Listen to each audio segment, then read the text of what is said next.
So today CGI has appreciated our argument, and we must say that it's a very big win for us. As we have talking about specifically three particular issues. One is section 3C, which is talking about caste discrimination, and in that particular section the general caste has been excluded, the other caste has been included.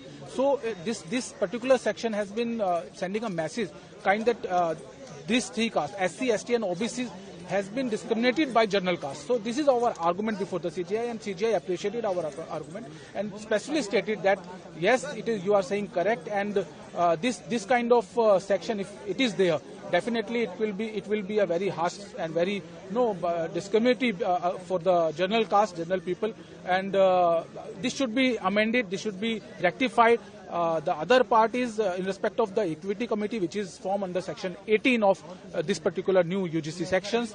We are specifically talking about this. There are no representation, no specific representation has been cited in this particular rules for the general community. CGI also admitted this argument also and suggested that it should be a formation of a specific committee, which includes academicians, legal expert and social workers who has been a knowledge about this particular subject, and now this matter is passed for 19th March, and hopefully something good would be happen.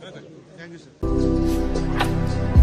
भारतर एकमात्र परीक्षित बायोसार पृथ्वी pro माटी को रखे सुस्थ दिए नुआ जीवन धान पनीपरिबा और डाली जातीय फसल पाई लाभदायक अमल बढ़ाए रोग कमाए आज ही जमीरे प्रयोग करंतु जोगाजोग पाई 9937054201 नंबर को डायल करंतु आम सह जोड़ी हेबा पाई आमकु लाइक फॉलो और सब्सक्राइब करंतु अधिक अपडेट पाई विजिट करंतु आम वेबसाइट thequiver.in